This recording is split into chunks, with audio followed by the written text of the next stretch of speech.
사랑하는 서문께 성도 여러분, 샬롬. 5월 20일 수요일 아침 말씀 시간입니다. 오늘 우리에게 주시는 하나님의 말씀은 창세기 44장 18절부터 34절까지인데요. 좀 길지만 제가 봉독해 드리겠습니다. 유다가 그에게 가까이 가서 이르되, 내 주여 원하건대 당신의 종에게 내 주의 귀에 한 말씀을 이르게 하소서. 주의 종에게 노하지 마소서. 주는 바로와 같으심이니이다. 이전에 내 주께서 종들에게 물으시되 너희는 아버지가 있느냐 아우가 있느냐 하시기에 우리가 내 주께 아뢰되 우리에게 아버지가 있으니 노인이요 또 그가 노년에 얻은 아들 청년이 있으니 그의 형은 죽고 그의 어머니가 남긴 것은 그뿐이므로 그의 아버지가 그를 사랑하나이다 하였더니 주께서 또 종들에게 이르시되 그를 내게로 데리고 내려와서 내가 그를 보게 하라 하시기로 우리가 내 주께 말씀드리기를 그 아이는 그의 아버지를 떠나지 못할지니 떠나면 그의 아버지가 죽겠나이다. 주께서 또 주의 종들에게 말씀하시되 너희 막내 아우가 너희와 함께 내려오지 아니하면 너희가 다시 내 얼굴을 보지 못하리라 하시기로 우리가 주의 종 우리 아버지에게로 도로 올라가서 내 주의 말씀을 그에게 아뢰었나이다. 그 후에 우리 아버지가 다시 가서 곡물을 조금 사오라 하시기로 우리가 이르되 우리가 내려갈 수 없나이다. 우리 막내 아우가 함께 가면 내려가려니와 막내 아우가 우리와 함께 가지 아니하면 그 사람의 얼굴을 볼 수 없음이니이다. 주의 종 우리 아버지가 우리에게 이르되 너희도 알거니와 내 아내가 내게 두 아들을 낳았으나 하나는 내게서 나갔으므로 내가 말하기를 틀림없이 찢겨 죽었다 하고 내가 지금까지 그를 보지 못하거늘 너희가 이 아이도 내게서 데려가려 하니 만일 재해가 그 몸에 미치면 나의 흰 머리를 슬퍼하며 스올로 내려가게 하리라 하니 아버지의 생명과 아이의 생명이 서로 하나로 묶여 있거늘 이제 내가 주의 종 우리 아버지에게 돌아갈 때에 아이가 우리와 함께 가지 아니하면 아버지가 아이의 없음을 보고 죽으리니 이같이 되면 종들이 주의 종 우리 아버지가 흰 머리로 슬퍼하며 스올로 내려가게 함이니이다. 주의 종이 내 아버지에게 아이를 담보하기를 내가 이를 아버지께로 데리고 돌아오지 아니하면 영영이 아버지께 죄짐을 지리이다 하였사오니 이제 주의 종으로 그 아이를 대신하여 머물러 있어 내 주의 종이 되게 하시고 그 아이는 그의 형제들과 함께 올려 보내소서. 그 아이가 나와 함께 가지 아니하면 내가 어찌 내 아버지에게로 올라갈 수 있으리이까. 두렵건대 재해가 내 아버지에게 미침을 보리이다.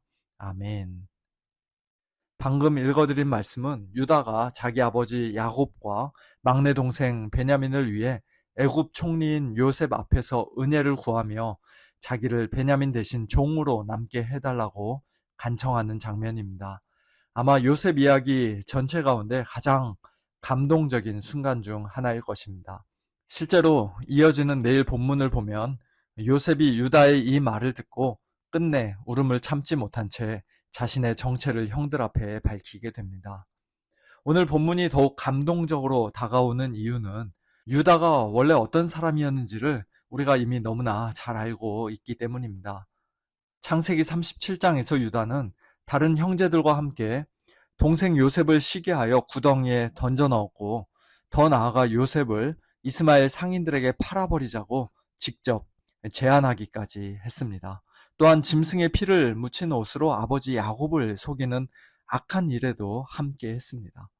뿐만 아니라 창세기 38장에서는 며느리 다말을 창녀로 오해하고 동침하여 베레스와 세라를 낳는 부끄러운 죄까지 범했습니다. 그랬던 유다가 오늘 본문에서는 완전히 달라진 모습을 보여줍니다. 이제 그는 아버지 야곱의 슬픔을 진심으로 걱정하고 막내 동생 베냐민을 살리기 위해 자기 자신을 대신 희생하겠다고 나서고 있습니다. 사실 이런 변화는 오늘 갑자기 나타난 것이 아닙니다. 이미 창세기 43장에서 유다는 베냐민을 데리고 애굽에 가도록 허락해달라고 아버지 야곱을 설득하면서 이렇게 말했습니다. 내가 그를 위하여 담보가 되오리니 아버지께서 내 손에서 그를 찾으소서. 내가 만일 그를 아버지께 데려다가 아버지 앞에 두지 아니하면 내가 영원히 죄를 지리이다. 유다는 오늘 본문에서 바로 그 약속을 지키기 위해 자기 목숨을 걸고 애굽 총리 앞에서 이 긴 간청을 하고 있는 것입니다. 요셉이 지금까지 형들을 여러 차례 시험한 이유는 형들이 미워서가 아니라 형들의 변화된 모습을 확인하기 위해서였습니다. 요셉은 하나님의 은혜로 형들에 대한 원한과 복수심을 이미 내려놓았지만 형들이 자신들의 죄를 진심으로 뉘우치고 이전과 달라진 모습을 보이기 전까지는 깨어진 관계가 온전히 회복될 수 없다는 사실 역시 잘 알고 있었습니다. 그런데 바로 오늘 유다의 말을 통해 요셉은 그 변화의 증거를 분명히 보게 된 것입니다. 이 시간 유다의 이 긴 간청 속에 나타난 참된 회개의 증거와 열매를 몇 가지 함께 살펴보면서 오늘 우리의 모습 역시 하나님 앞에서 정직하게 돌아보고 다시 한번 참된 회개와 믿음으로 하나님 앞에 가까이 나아가는 시간 되기를 간절히 소원합니다. 하나님 앞에서 참으로 회개한 사람은 먼저 자신을 겸손히 낮추며 자신을 변명하려 하지 않습니다. 오늘 본문에서 유다는 처음부터 끝까지 애굽 총리인 요셉을 내 주라고 부르고 자기 자신은 주의 종, 당신의 종, 또 형제들은 종들이라고 말합니다. 이것은 단순한 외교적 표현이나 정치적 용어가 아니라 자신을 철저히 낮추는 겸손의 태도였습니다. 사실 어제 본문의 내용을 보면 요셉의 은잔이 베냐민의 자루에서 발견된 사건은 유다의 입장에서는 너무나 억울하고 도저히 이해할 수 없는 일이었습니다. 얼마든지 따지거나 항변할 수도 있었을 것입니다. 그러나 유다는 오늘 본문 바로 앞 16절에서 오히려 이렇게 말합니다. 우리가 내 주께 무슨 말을 하오리이까? 무슨 설명을 하오리이까? 우리가 어떻게 우리의 정직함을 나타내리이까? 하나님이 종들의 죄악을 찾아내셨으니 우리와 이 잔이 발견된 자가 다 내 주의 노예가 되겠나이다. 특별히 하나님이 종들의 죄악을 찾아내셨다라는 이 말은 단순히 베냐민의 자루에서 은잔이 발견된 그 사건만을 가리키는 말이 아니라 20년 전 그들이 요셉에게 저질렀던 죄악까지도 하나님께서 드러내고 계신다는 사실을 인정하는 고백입니다. 다시 말해 우리는 하나님 앞에서 죄인입니다. 이런 일을 당해도 할 말이 없는 자들입니다. 라는 겸손한 고백인 것입니다. 우리의 죄악된 본성은 조금만 억울한 일을 당해도 금세 분노하고 어떻게든 우리 자신을 변명하려고 합니다. 그러나 자신의 죄를 참으로 깨닫고 회개한 우리 성도들은 그럴 수 없습니다. 그래서는 안 됩니다. 하나님 앞에 자신을 낮추고 하나님께서 허락하신 연단의 시간을 겸손히 받아들입니다. 왜냐하면 그것이 우리를 멸망시키기 위한 것이 아니라 결국 우리를 살리고 고치시며 더욱 온전한 사람으로 빚어가시는 하나님의 사랑의 손길임을 믿기 때문입니다. 사랑하는 성도 여러분, 우리 역시 고난의 때일수록 더욱 겸손한 마음으로 우리 자신을 낮추고 하나님 앞에 더욱 납작 엎드릴 수 있기를 바랍니다. 둘째로 오늘 본문에서 유다는 여전히 라헬의 아들들만 편애하는 아버지 야곱의 연약한 모습을 있는 그대로 받아들이고 그런 아버지를 진심으로 염려함으로써 자신이 변화된 사람이라는 사실을 보여주고 있습니다.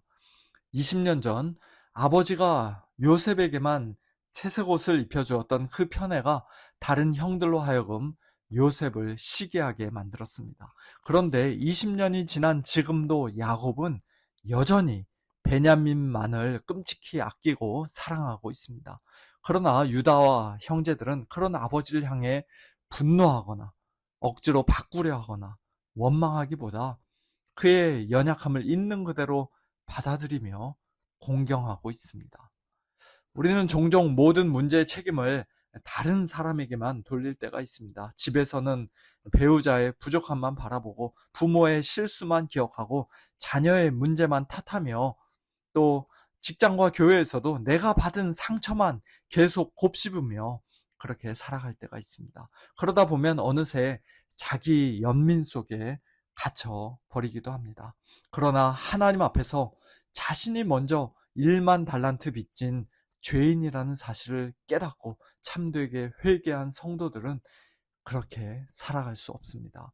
내가 하나님께 용서받은 그 엄청난 은혜를 생각하면 상대방이 내게 범한 잘못은 결국 100데나리온에 불과하다는 사실을 알게 되기 때문입니다.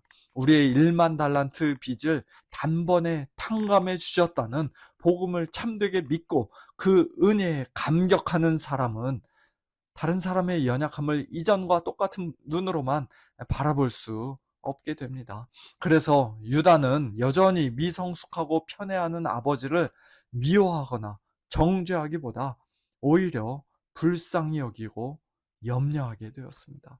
그리고 그 노년의 아버지가 또다시 사랑하는 아들을 잃게 되는 그 슬픔에 빠지지 않기를 진심으로 바라게 된 것입니다.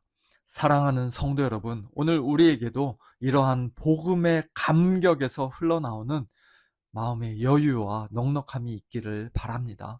연약한 가족과 형제 자매를 향해, 또 우리 주위의 연약한 사람들을 향해 쉽게 분노하고 정죄하기보다 긍휼과 오래 참음으로 품을 수 있는 그런 복된 저와 여러분, 성숙한 저와 여러분 될 수 있기를 간절히 소원합니다.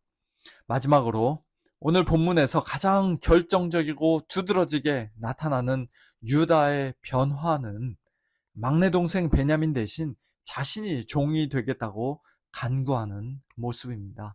32절 이하의 말씀을 다시 한번 읽어드리겠습니다.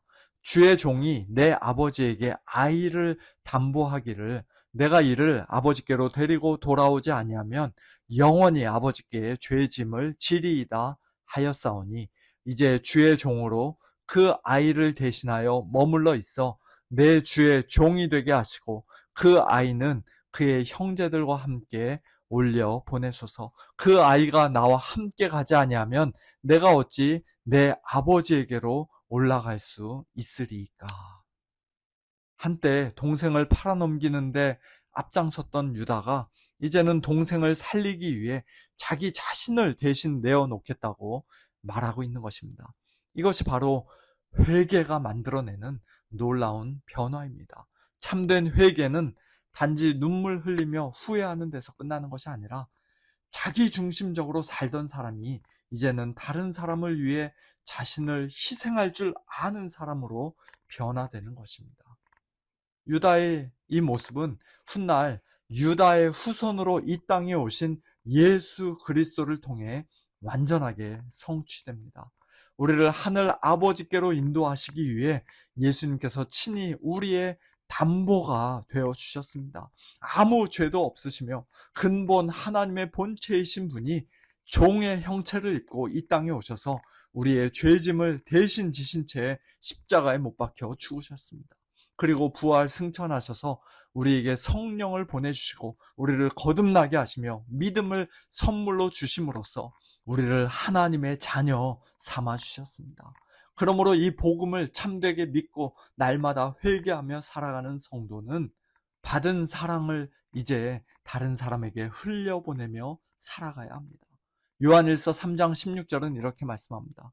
그가 우리를 위하여 목숨을 버리셨으니 우리가 이로써 사랑을 알고 우리도 형제들을 위하여 목숨을 버리는 것이 마땅하니라. 사랑하는 성도 여러분, 오늘 본문의 유다처럼, 아니 궁극적으로 예수님처럼 내가 대신 손해보겠습니다. 내가 대신 낮아지겠습니다. 내가 대신 희생하겠습니다. 내 자존심을 버리고 내 권리를 포기하고 오히려 내가 대신 죽겠습니다. 라고 말하는, 그래서 형제를 살리고 교회를 든든히 세우며 하나님을 기쁘시게 해드리는 복된 저와 여러분, 우리 모두가 될 수 있기를 예수님의 이름으로 축원합니다. 함께 기도하겠습니다. 하나님 아버지 감사합니다. 오늘 창세기 44장에 기록된 유다의 이 감동적인 간청을 통해 참으로 회개하고 복음 안에서 변화된 성도의 모습이 얼마나 아름다운지 다시 한번 깨닫게 하시고 또한 저희 자신의 모습을 돌아보며 새롭게 결단하게 하시니 참으로 감사를 드립니다. 하나님 아버지, 저희가 하나님 앞에서 늘 겸손한 자들 되기를 원합니다. 형제의 연약함과 허물을 사랑으로 덮어주고 용납하며 오래 참아주는 성숙한 성도들 되기를 원합니다. 형제를 위하여 자신을 낮추시고 기꺼이 희생하시며 목숨까지도 내어주신 예수님의 그 놀라운 사랑을 참으로 알고 이미 받은 자들로서 이제는 그 사랑을 삶 속에서 실천하며 살기를 소원합니다. 하나님 아버지, 저희에게 회개의 영과 성숙한 믿음을 더하여 주시고 풍성한 사랑으로 함께하여 주시옵소서. 저희 자신의 힘과 능력으로는 도저히 할 수 없는 일들이오니 성령님, 저희들을 도우시고 힘주시고 은혜를 베풀어 주셔서 참된 회개와 믿음의 열매가 하나님 앞에서의 겸손함으로 또 형제를 향한 오래 참음과 사랑으로 날마다 풍성히 맺히게 하여 주시옵소서. 사랑하는 우리 서문의 식구들을 하나님 아버지 오늘도 위로하여 주시되, 특별히 육신의 연약함으로 고통받는 성도님들을 붙들어 주시고 강건하게 하여 주시옵소서. 또한 속사람을 성령의 능력으로 더욱 강건하게 하여 주시고, 여러 가지 시험과 고난 가운데 있는 성도님들 낙심하거나 믿음이 흔들리지 않도록 은혜를 더하여 주시옵소서. 모든 것을 주님께 맡겨드리며 살아계신 우리 주 예수 그리스도의 이름으로 간절히 기도하옵나이다. 아멘. 성도님들, 오늘도 복음의 능력, 성령의 능력 힘입어 주님을 기쁘시게 해드리는 복된 삶 사시기를 바랍니다. 저녁에 찬양과 기도의 밤 시간에 뵙겠습니다. 샬롬.